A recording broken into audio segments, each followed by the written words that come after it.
nuevo entonces. Ok. Vamos a empezar ahora a ver una materia que es un poco más árida de lo que hemos visto hasta ahora, que en general hemos estado hablando un poco de evolución de proteínas, pero en términos generales y en términos, por así llamarlo, ¿cierto?, macroevolutivos grandes. Ahora lo que vamos a ver es un poco aterrizar eso, a ver si eso tiene alguna implicancia en las cosas que uno hace en el día a día y cómo eso puede apoyar un poco la labor de un bioquímico desde el punto de vista de analizar si es que la evolución que genera muchas proteínas puede darnos información que sea útil para algún tipo de análisis. Todo eso, el tomar la evolución de proteínas y analizarla, se enmarca dentro de lo que podríamos llamar teoría de alineamiento, porque básicamente lo que uno hace en esos casos es tomar las secuencias primarias de las proteínas y compararlas. De esa manera va viendo los cambios que se han producido evolutivamente y si esos cambios le pueden a uno generar información útil. Aquí puedo cambiar el curso. Sí. Ya, esta diapositiva es un resumen, muy resumido, de lo que hemos visto en las dos clases pasadas, ¿no? ¿Qué cosas sabemos hasta ahora? ¿Cierto? Que la evolución ha generado gran diversidad de proteínas. Entonces, las proteínas ancestrales han ido evolucionando por eventos de duplicación génica generando parálogos o por eventos de especiación generando ortólogos, y al día de hoy entonces nosotros lo que vemos es un montón de organismos que tienen un montón de proteínas, que algunas de ellas conservan las funciones, otras no conservan las funciones, etc. Toda una gama de proteínas con distintas funciones y estructuras. Prácticamente todas ellas, vimos algunas excepciones ayer al final, ¿no? Pero son, como su nombre dice, excepciones. Pero en general, todas estas proteínas que vemos en la naturaleza tienen que estar relacionadas evolutivamente con un grupo grande de ellas a través de un ancestro común. O sea, en otras palabras, son homólogas. Y también sabemos que hay restricciones en la evolución, particularmente los ortólogos, por ejemplo, en relación con los parálogos, que hacen que hayan regiones ahora dentro de una proteína que puedan evolucionar de manera muy libre y hay otras regiones que no evolucionan de manera libre. Si yo tengo un sitio catalítico de una enzima y ese sitio catalítico requiere que 3 aminoácidos que están allí estén en una determinada conformación, lo más probable es que esos 3 aminoácidos a lo largo de la evolución no cambien. Porque si cambian, pierdo la capacidad de catalizar. Lo mismo ocurre con regiones que pueden ser importantes estructurales, ¿cierto? Si yo tengo una proteína globular y resulta que hay 4 o 5 aminoácidos que si los saco la proteína colapsa y se denatura, entonces esos aminoácidos también van a ser, probablemente sean invariantes. Entonces, esto de que haya, ¿cierto?, proteínas relacionadas evolutivamente, que tengan diferencias, pero que algunas de ellas retengan función, que tengan regiones dentro de la propia proteína, que algunas van a variar mucho y otras van a variar poco, y eso esté relacionado con función o con estructura, hace que si nosotros tomamos un grupo grande de proteínas y comparamos sus secuencias, podríamos encontrar información súper útil respecto a la estructura y función de una proteína sin hacer un solo experimento en el laboratorio, que eso es lo relevante, ¿cierto? Sin agarrar una pipeta ni hacer nada, yo podría simplemente con algunos análisis tener información importante de alguna proteína que desconozco. Entonces vamos a empezar a ver cómo podemos obtener esa información utilizando algunas herramientas básicas.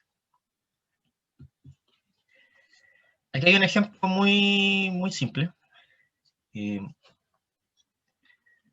uno sabe la secuencia de una proteína, uno puede predecir la función de otra proteína que sea muy parecida. Eso en el fondo un ejemplo de cómo podría funcionar esto. Entonces aquí hay un ejemplo de una proteína, esto lo saqué de un paper, de un libro. Espérame 2 segundos que está entrando gente. Me parece que... Bueno, sí. Se me había quedado alguien afuera. No. Aquí hay 2 proteínas comparándose en la secuencia. Si se fijan, ahí donde voy pasando el cursor va la primera proteína. Va ahí, ¿cierto? Acá se corta la imagen, pero sigo aquí. Sigue allí, y hasta el final aquí, etc. Y abajo se está comparando con una proteína de la cual lo único que ustedes conocen es su secuencia. Esto es súper habitual, ¿eh? Uno puede analizar un genoma, secuenciar un genoma de un organismo, y luego los programas bioinformáticos le van traduciendo los marcos de lectura que encuentran y le dicen, mira, está esta proteína, esta, y le van dando secuencias, y uno lo único que ve son letras. Y uno dice, ¿esto qué es lo que es? Entonces esa es la pregunta con la que uno se encuentra, ¿cierto?, en la práctica.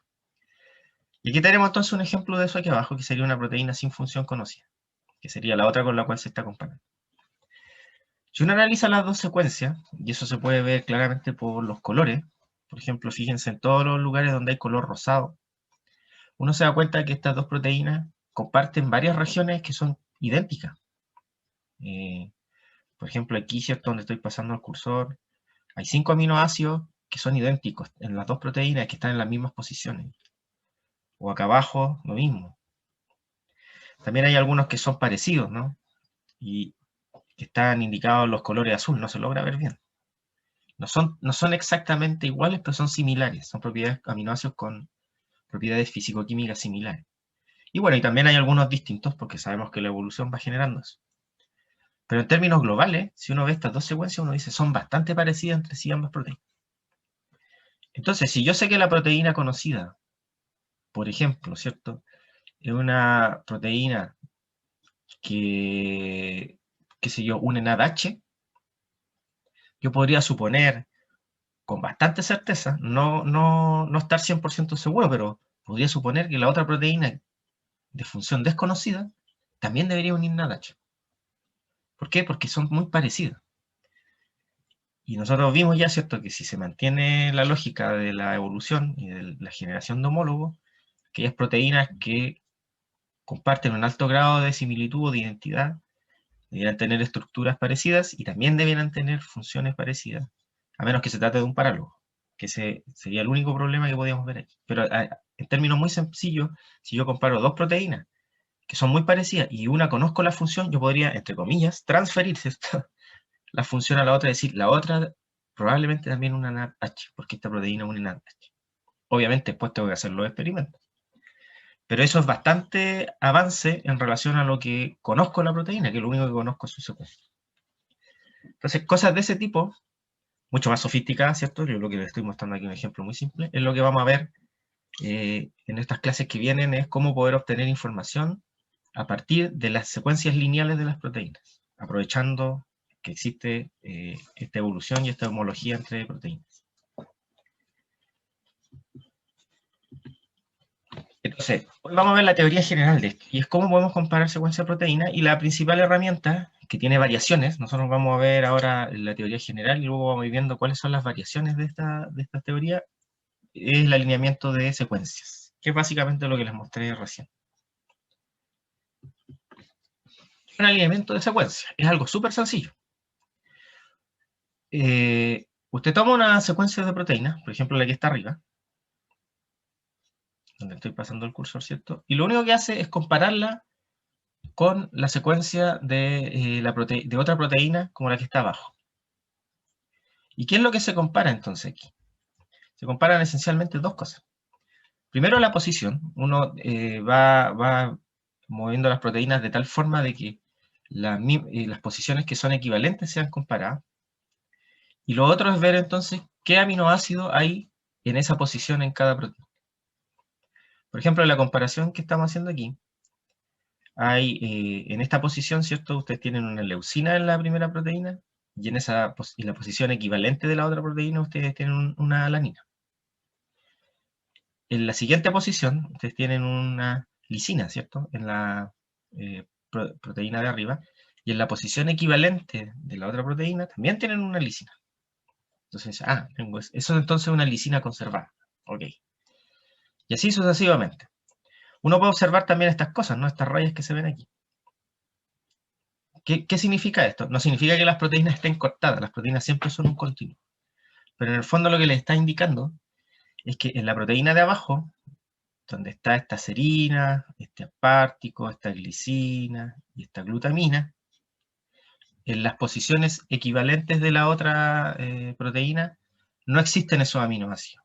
Y no hay ningún otro aminoácido tampoco, sino que esta región no existe en el fondo en la primera proteína y por eso aparecen esas rayas que indican que ahí no hay nada.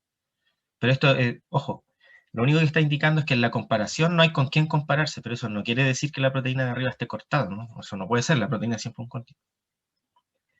Acá ocurre lo mismo, fíjense, pero a la inversa. Aquí hay una treonina, una leucina y una alanina que aparecen en la secuencia de arriba, pero en la proteína de abajo no existe esa región para ser comparada. Y por lo tanto, en la comparación, ¿cierto? Eso se salta. No tengo algo con qué comparar. Este tipo de comparación que estamos viendo aquí refleja entonces las tres situaciones biológicas que vimos en la primera clase. Por ejemplo, al principio aquí, donde en una tenemos una leucina y una alanina, lo que tenemos es una sustitución. Ahí hubo una mutación en el fondo en la evolución. Hubo una mutación tal que en esta posición, entre dos proteínas homólogas, hubo este cambio de aminoácido. Después, aquí en las regiones donde yo no veo lugares con quien comparar, puedo tener, dependiendo de la dirección en que mire, una inserción o una deleción de secuencia. Por ejemplo, si yo lo miro de esta posición donde estoy pasando el cursor, lo miro en el sentido de la proteína de arriba hacia la de abajo, tengo una inserción. Es decir, aquí hay una región que no está, pero que luego en la otra proteína aparece y por lo tanto, en la evolución, lo que hubo una inserción de secuencia. Si lo miro al revés, sería una deleción. Da lo mismo el sentido en que lo mire, ¿eh? Lo importante es que se da la situación de que no tengo con quién comparar estos aminoácidos en la otra secuencia.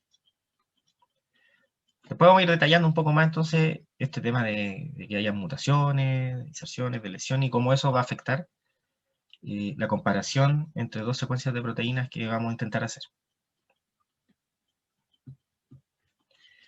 A modo de resumen nomás, ¿qué información se puede sacar de esto? Si uno asume que las proteínas que va a comparar a través de estos métodos son homólogas, es decir, están relacionadas evolutivamente, entonces uno puede obtener al menos tres tipos de informaciones, o información mezclada incluso, las tres al mismo tiempo. Una información evolutiva, ¿cierto? Que es tratar de establecer si hay una relación ancestral o una relación entre un grupo de proteínas grandes, ¿cierto? Si son parientes entre sí. Eso lo vamos a ver como en una semana más o algo así, cuando veamos filogenia basada en proteínas. Vamos a ver cómo se pueden trazar entonces árboles filogenéticos basados en las secuencias de proteínas para establecer una relación de parentesco. Lo otro que es lo que he estado enfocado hoy un poco, ¿cierto? Es en obtener información funcional.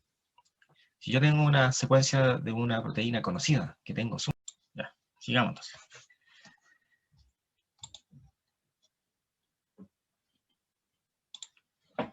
Ya, la otra información que se puede obtener aquí es funcional, ¿cierto? Que es lo que vimos ahora, que es cuando yo comparo dos secuencias, una la conozco muy bien y la otra no conozco nada de ella, puedo transferir un poco la función. Entonces yo digo, no sé, pues esta es la actina de un organismo, y después tengo otro organismo desconocido donde tengo una proteína que es prácticamente igual, yo puedo decir, bueno, esta es la actina del otro organismo.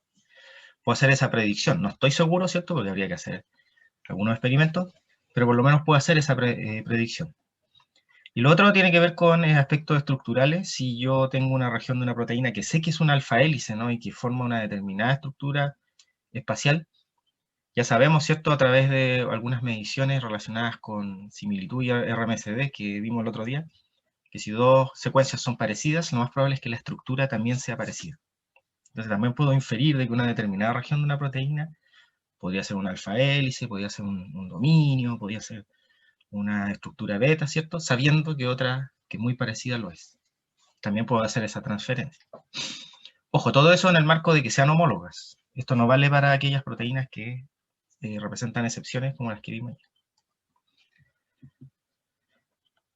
Entonces, vamos a ver un poco, esto ya lo había comentado recién, me había adelantado, ¿cierto? Respecto un poquito de cuáles son las posibilidades que uno ve cuando alinea dos secuencias, algunas ya se las había comentado.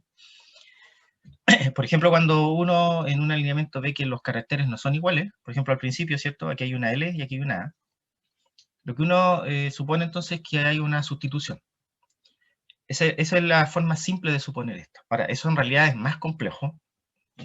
Vamos a ver si luego cuando veamos filogenia lo vemos en más detalle, si es que no alcanza el tiempo. Pero es más complejo porque lo que uno ve aquí es una fotografía, ¿cierto? De dos secuencias, y las compara. Entonces, ¿cuál es la explicación más simple de que aquí hay una L y aquí hay una A? Uno puede decir, una proteína, ¿cierto? Tenía L, y a través de un proceso de mutación pasó a A. O puede decir lo inverso, aquí no hay dirección, ¿eh? Uno puede decir, una proteína tenía una A, y luego por un proceso de mutación pasó a L.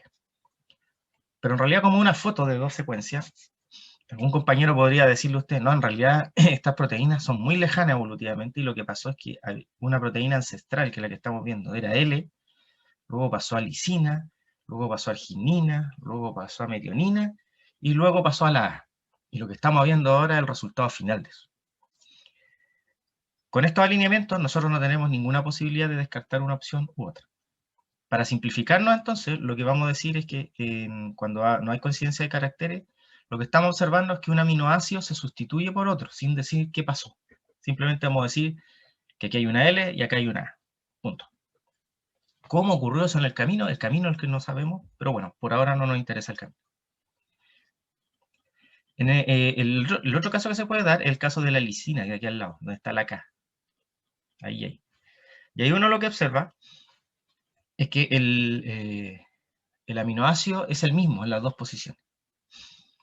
Entonces, para poder hacerlo encajar, ¿cierto?, en la lógica de la evolución, lo que uno dice es que para estar seguros de que en realidad de qué es lo que estamos hablando, no vamos a decir que el aminoácido es el mismo, sino que vamos a decir que el aminoácido se sustituyó por sí mismo. ¿Por qué razón? Por la misma razón que vimos recién. Alguien podría decir, mire, lo que ocurre aquí en estas dos proteínas es que esta lisina se mantuvo invariante en toda la evolución, y por esa razón que siempre la encontramos. Pero otro compañero podría decir, no sabe lo que pasa, aquí lo que estamos viendo es la foto final. Y en esta proteína originalmente había una lisina, que luego cambió a arginina, que luego cambió a metionina, que luego cambió a aspartico, y que luego volvió a cambiar a lisina, y ahora lo que estamos viendo es la foto final. Es decir, entre esta lisina de aquí y esta lisina de acá hay un camino evolutivo muy largo y de varios cambios. Como no sabemos, no podemos descartar ninguna de las dos situaciones a priori, con la información que tenemos, porque lo que tenemos es la foto de las dos proteínas, no tenemos nada más. Entonces vamos a decir que aquí también hay una sustitución, pero la sustitución es de un aminoácido por sí mismo. Y de esa manera no tenemos por qué decir ni casarnos con cuál ha sido el camino evolutivo de la proteína. Información que no tenemos, como le digo, solamente tenemos las fotos aquí. Y en el último caso está la inserción o deleción, que son lo que les comentaba aquí hace un rato, ¿cierto? En los cuales hay caracteres que no tienen su contraparte en la posición para ser comparado, y en esos casos, ¿cierto?, se dejan como estos espacios. Estas rayitas se denominan técnicamente gaps, ¿eh? Y se escriben con este tipo de rayitas. Aquí vamos a hablar de inserción o de deleción, dependiendo de cuál es el sentido que le estemos dando. Si el sentido viene desde la secuencia de arriba hacia la de abajo, lo que tenemos es una inserción. Si el sentido viene al revés, viene de la secuencia de abajo hacia arriba, lo que tenemos es una deleción. Para nosotros es indistinto la dirección en lo que ocurre. Lo importante es que lo que vemos es que hay una sección en una proteína que no tiene una contraparte para ser comparada en la otra. Hay una falta ahí de comparación. Eso en general son las tres situaciones que vamos a ir observando. Y voy a ir ahora mostrando algunos detalles de cada una de ellas. El principal problema para poder obtener información a partir de otra forma en realidad. Cuando yo hago una comparación entre dos secuencias de proteínas, puedo tener varias opciones en la comparación. El problema es que solo una de ellas tiene sentido biológico. Es decir, este es un problema que tiene múltiples soluciones cuando yo comparo dos secuencias. Puedo tener varios miles de soluciones, pero en realidad una sola de ellas es la correcta. Porque una sola de ellas es la que refleja la relación entre esas dos proteínas a nivel biológico.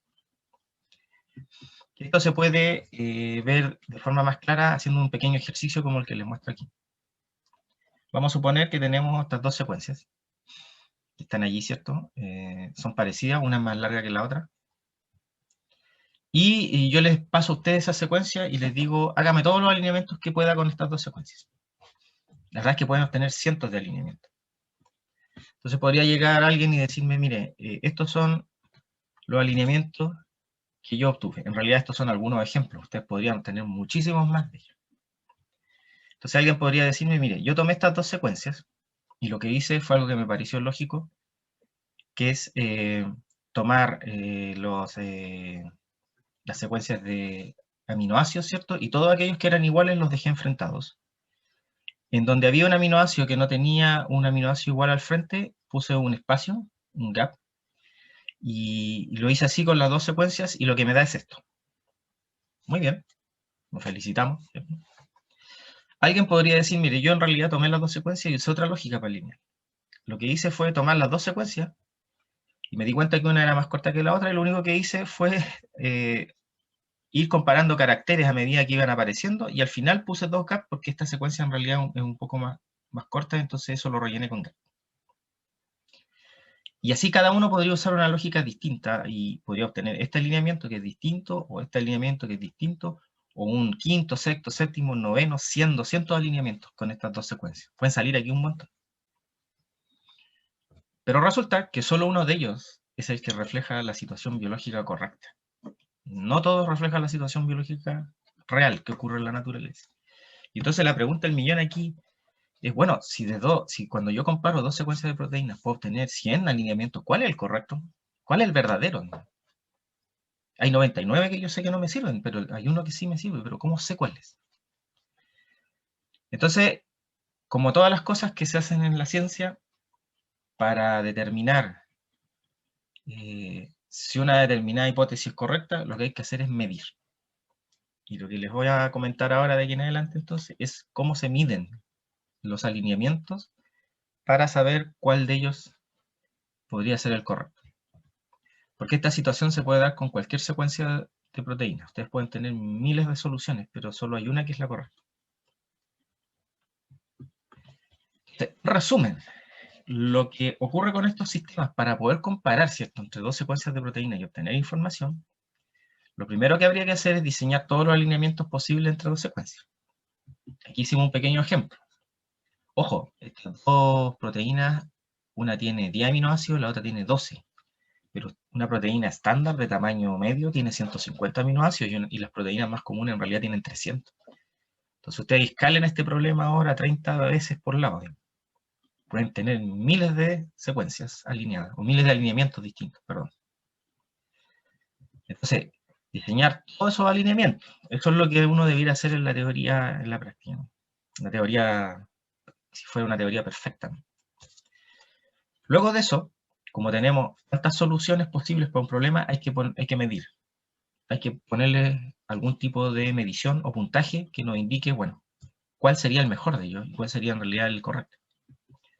Entonces, como segundo punto, habría que calcular los puntajes de esos alineamientos, o un score, que es como se denomina técnicamente, para cada uno de ellos. Luego vamos a ver cómo se hace ese cálculo. Y el último punto, que es más sencillo, ¿cierto?, sería encontrar, bueno, aquel que tenga el mayor puntaje entre todos los posibles es el alineamiento correcto, de acuerdo a la medición que yo haga. Entonces, vamos a suponer que nosotros vamos a hacer esto. Vamos a tomar dos secuencias, vamos a diseñar todos los alineamientos posibles y ahora vamos a calcular el puntaje.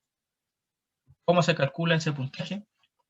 Es algo que fue motivo de discusión durante muchas décadas del siglo pasado, 1950 y eso es esa época, ¿no?, cuando ya se tenía una cierta noción de que las proteínas evolucionaban. Se buscaron distintas métricas para poder hacerlo. Una de las cosas más lógicas que hizo la gente fue mirar las propiedades físico-químicas. Entonces se asignaban mayores puntajes a aquellos aminoácidos que físico-químicamente eran más parecidos. Y la cosa funcionó pésimo. No funcionaba. Entonces durante mucho tiempo hubo mucho cuestionamiento de si esto realmente iba a funcionar o no.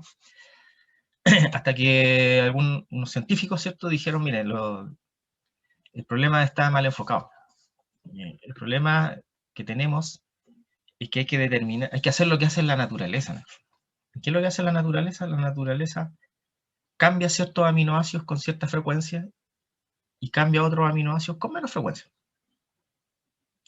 Y también en la naturaleza uno observa a veces más aminoácidos que otros. Hay algunos aminoácidos que son súper comunes, que aparecen en casi todas las proteínas, y hay otros que aparecen muy poco. Entonces, jugando con esas dos variables, podemos fabricarnos una regla de medida.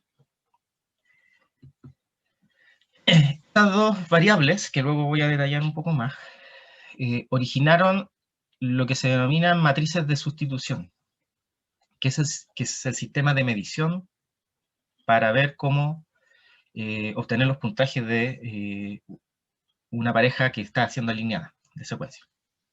Funciona de forma súper simple, ni siquiera necesitamos hacer un ejercicio para esto, ustedes lo van a ver súper simple. Aquí abajito, en el cuadro de color café, hay una matriz de sustitución que está resumida, no está completa, está cortada. Y básicamente la matriz de sustitución lo que tiene es un borde aquí, si se fijan, donde aparecen todos los aminoácidos listados. Aquí hay algunos: cisteína, serina, treonina, prolina, etcétera, etcétera, etcétera. Ustedes pueden listar los 20 aminoácidos para allá. Y los mismos 20 aminoácidos los listan acá en el otro vértice. Y lo que se genera aquí entonces es una matriz de puntaje, donde yo asigno valores de puntajes que son adimensionales, no tienen dimensiones. Esto es un número sin ninguna dimensión, pero que sí tiene un significado que vamos a ver luego. Y entonces yo, para obtener el valor de un alineamiento, por ejemplo el que está aquí arriba, la secuencia 1 alineada con la secuencia 2, lo único que tengo que ir a hacer es mirar el alineamiento y ver, por ejemplo, en esta posición tengo una P, en la posición de la otra secuencia tengo una P, y me voy a la matriz y busco P con P, y P con P me dice que su valor es 7. Entonces, ok, esta columna vale 7. Después al lado tengo una treonina, y en la otra secuencia también tengo una treonina. Me voy a la matriz, y digo, según la matriz, el valor de treonina sustituido por treonina vale 5. Ok, entonces tengo 5. Voy sacando los valores de cada columna. Fíjense que en algunos casos van a ser positivos, en otros casos van a ser negativos, y en otros casos puede incluso ser 0. Voy teniendo todos esos valores y luego sumo eso.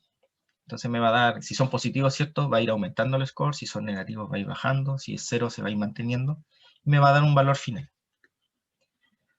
Yo podría tomar esa matriz y aplicarlo a nuestro ejercicio de acá, y podría ir obteniendo, ¿cierto?, el valor de este alineamiento, el valor de este alineamiento, el valor de este alineamiento, y el valor de este alineamiento, utilizando la misma matriz.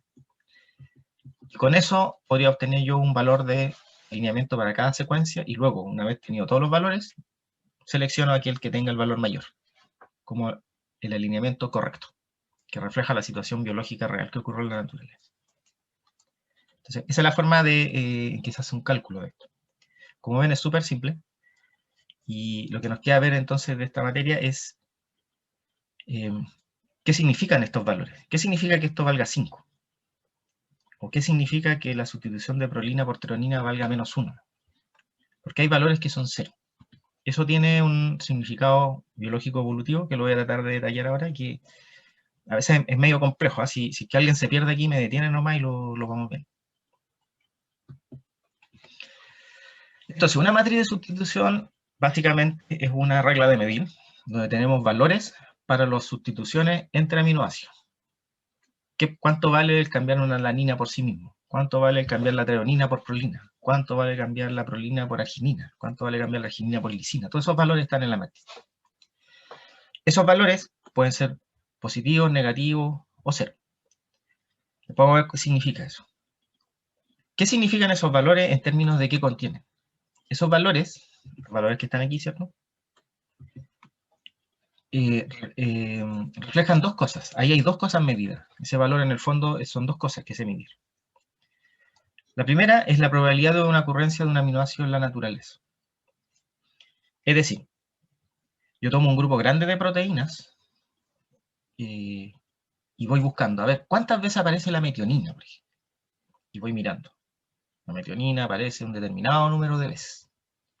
Entonces puedo sacar una frecuencia, ¿cierto? La metionina aparece, qué sé yo, con una frecuencia de 0,2 o de 2%, si quieren decirlo así. ¿Cuántas veces aparece una arginina? Y puedo ir haciendo el mismo ejercicio para todas las aminoácidos en un grupo grande de proteínas que analizo. Ese es un primer valor que se puede obtener. El segundo valor tiene que ver con lo que se denomina la probabilidad de sustitución mutua entre dos aminoácidos o dos residuos de aminoácidos. ¿Qué significa eso? ¿Cuántas veces una metionina es sustituida por una arginina? Miremos de nuevo un grupo grande de proteínas y vamos mirando esos valores. Una metionina se sustituye una determinada veces por arginina cuando yo observo estas proteínas. Eso me va a dar un valor, ¿cierto?, que yo puedo ir manejando, pero es un valor absoluto que no me dice nada. ¿Cómo sé si ese valor tiene que ser positivo o negativo, o cero? Porque tengo que compararlo con otra cosa. Y es con la probabilidad de que ambos eventos, es decir, la aparición de un aminoácido y la sustitución mutua de aminoácidos, ocurran por azar. Entonces se me sigue, ¿no? Entonces, una cosa es lo que yo observo, ¿no es cierto? Yo observo las metioninas aparecen un determinado número de veces cuando yo lo mido en unas proteínas.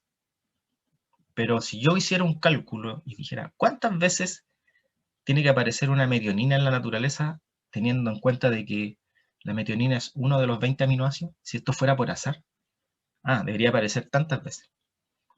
Entonces, la predicción de cuántas veces debe aparecer la metionina por azar versus lo que yo observo de efectivamente cuántas veces aparece una metionina por el azar, digamos, en proteínas, eso me va a dar la medida de si el valor es positivo, cero o no. Si es que las metioninas aparecen en la naturaleza con una frecuencia menor a la que predice el azar, entonces el valor es negativo. Porque aparece menos veces de lo que debería aparecer por una cuestión estadística. Si por el contrario, las metioninas aparecen en las proteínas cuando yo las observo con muchísima mayor frecuencia de las que en realidad me predice el azar, entonces el valor es positivo. Porque las metioninas están apareciendo mucho más frecuentemente de lo que predice una teoría estadística. Si la metionina aparece con la misma frecuencia que me predice el azar, entonces el valor es cero. Porque estamos calzando justo a lo esperado con lo observado. Lo mismo ocurre con la probabilidad de sustitución mutua, que es el otro factor que está incluido en ese número. Si es que yo por azar puedo predecir, mire, una arginina va a sustituir a una lisina con una determinada frecuencia. Luego voy y tomo un grupo grande de proteínas y miro cuántas veces sustituye una arginina a una lisina en la naturaleza. Y también puedo medir eso. De nuevo, si es que yo observo que la sustitución de arginina por lisina es mayor a lo que predije por un valor estadístico al azar, entonces el valor es positivo. Si es que esa sustitución es menor a la que me predice un cálculo estadístico al azar, entonces el valor es negativo. Y si lo que yo observo es igual a lo que predije por azar, ¿cierto? Entonces el valor es cero. Entonces esos dos valores, la probabilidad de ocurrencia de un aminoácido comparado con lo que se espera por azar y la probabilidad de sustitución entre dos aminoácidos comparada por lo que se espera al azar, se mete en una enorme juguera matemática que nosotros no vamos a ver porque todos estos cálculos son enormes. Y a partir de ello entonces se obtiene el destilado que sería este valor. Entonces, para hacerlo ya un poco más aterrizado.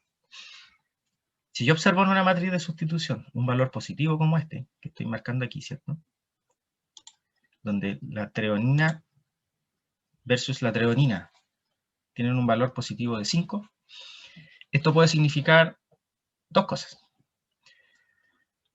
Uno, o que la aparición de las treoninas en la naturaleza es muy frecuente, ¿cierto? Más frecuente de lo que predice el azar, porque en realidad no sabemos, acuérdense que aquí hay dos factores, pero no sabemos cuál de los dos pesa más, o que yo observo muy frecuentemente que una treonina se sustituye por sí misma en la naturaleza. Es decir, donde observo treoninas, cuando veo otras proteínas parecidas, siempre hay treoninas sustituyendo. Cuando tengo un valor negativo, por ejemplo, este valor de menos 2 que está aquí, fíjense, ese valor menos 2 habla sobre la sustitución de treonina por glicina. Entonces, ¿qué significa eso? Eso puede significar distintas cosas. O que la treonina o la glicina, porque aquí tenemos dos aminoácidos, ¿cierto?, aparecen con poca frecuencia en la naturaleza, con una frecuencia que es más baja por azar, y a lo mejor eso es lo que hace que el valor sea negativo. Porque tampoco sabemos cuál de todas las cosas aquí es la que pesa más, la sustitución de treonina por glicina en la naturaleza es muy poco frecuente, comparada con lo que uno esperaría, por azar. Aquí tenemos un valor 0, ¿cierto? La sustitución de treonina por alanina. Eso puede significar o que la treonina y la alanina aparecen con una frecuencia esperada en la naturaleza, es decir, con la misma frecuencia con la que yo esperaría por un cálculo al azar, o que la sustitución de treonina por alanina en la naturaleza tiene la misma frecuencia que lo que yo esperaría por un cálculo por azar.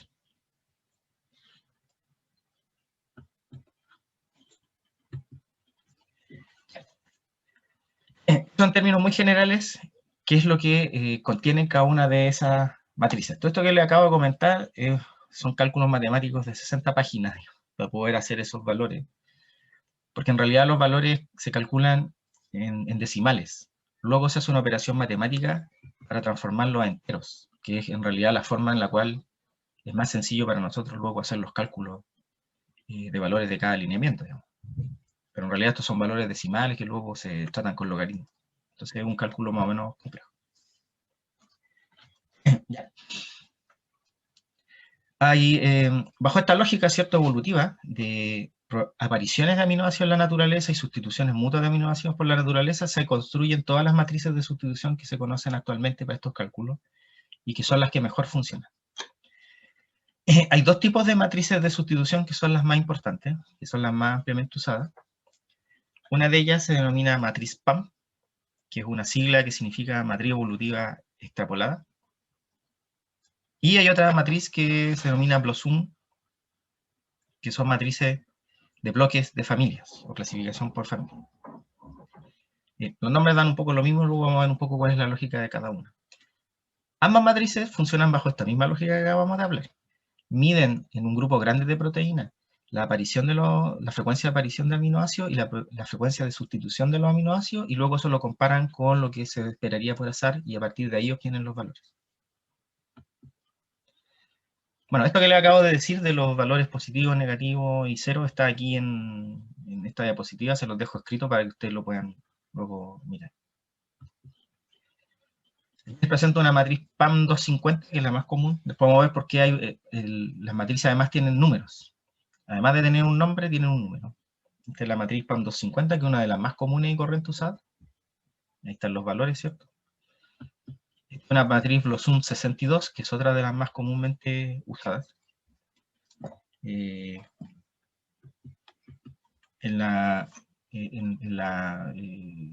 los cálculos. ¿Cuál es la diferencia entre ambas matrices? La única diferencia entre ellas es el grupo de proteínas con el cual se parten los análisis. Y la región de las proteínas que se usan para el análisis.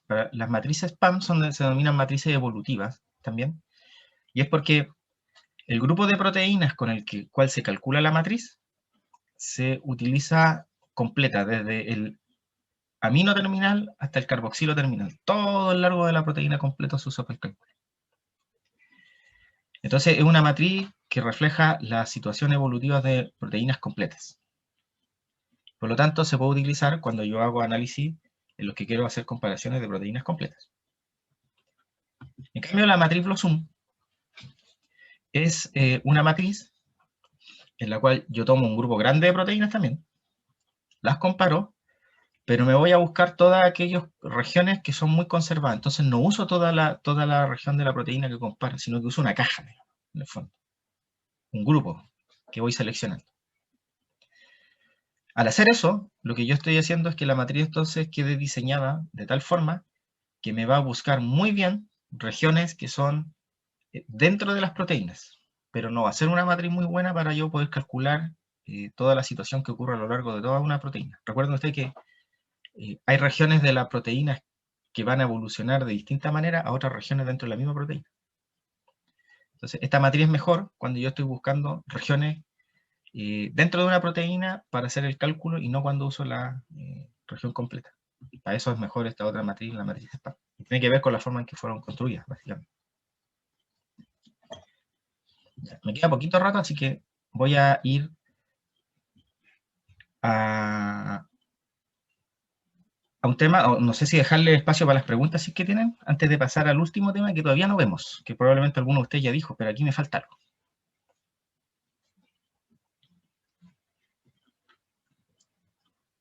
Si no tienen dudas con esto, entonces vamos a seguir con esa parte. No, profe, por ahora. Gracias. Lo que nos falta por ver, voy a irme para atrás, de todo esto, es, bueno, ¿y qué pasa con estas regiones? Con los gaps. Nada de lo que he contado yo hasta ahora explica esto. Lo que yo conté ahora explica esto y explica esto, pero no explica esto. Entonces vamos a ver cuál es la teoría que está detrás de esto, de cómo yo puedo dejar esos espacios, ¿cierto? En la comparación de las proteínas.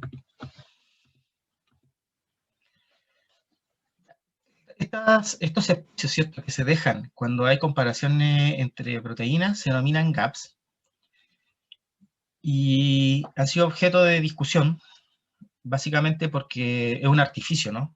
Uno deja un espacio porque dice, mira, aquí yo no tengo con qué comparar, o esta región no está en la otra proteína.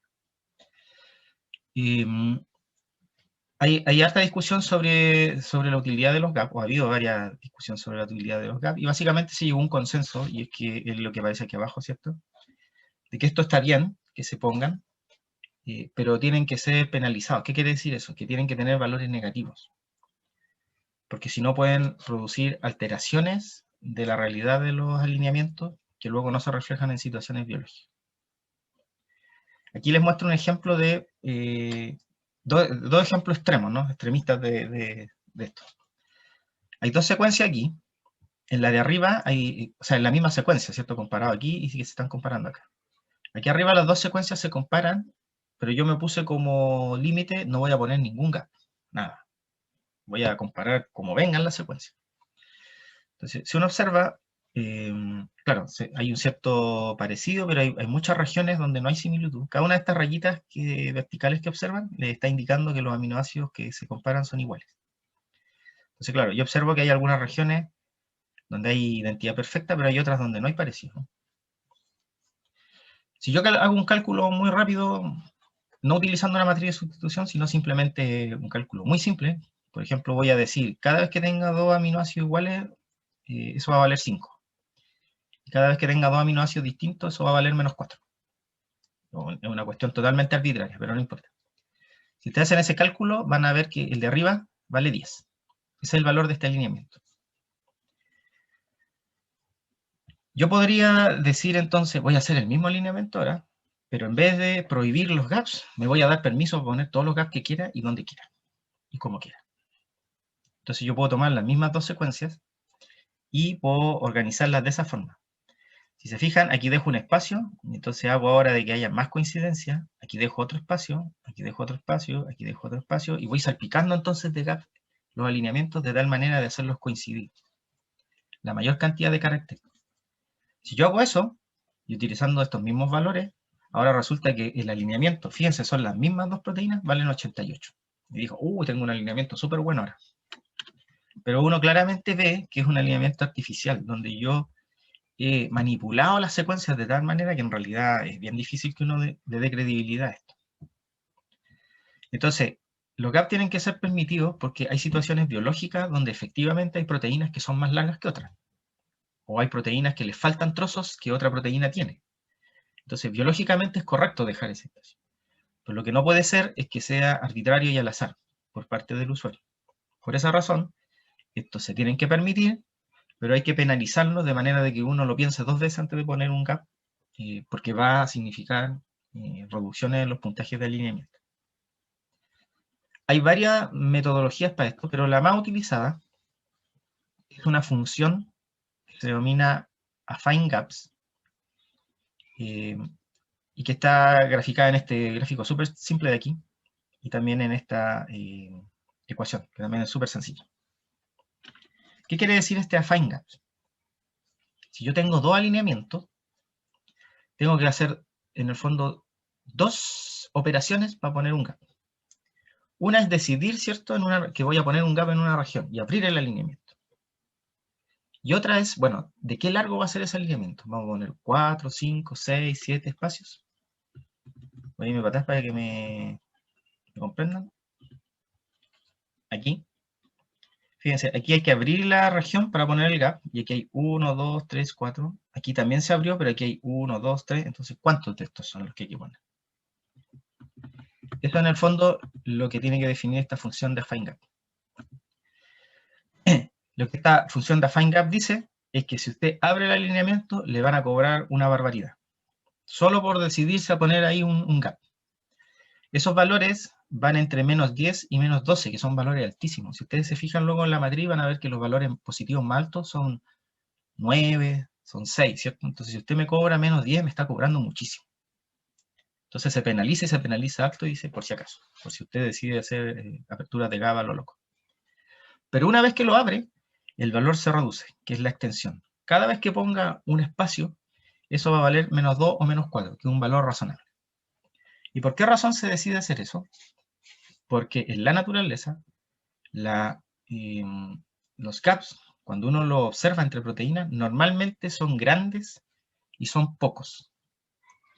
Entonces, si yo pongo un valor de apertura muy alto, entonces voy a tener pocos gaps, porque voy a poner poquito, porque son muy caros.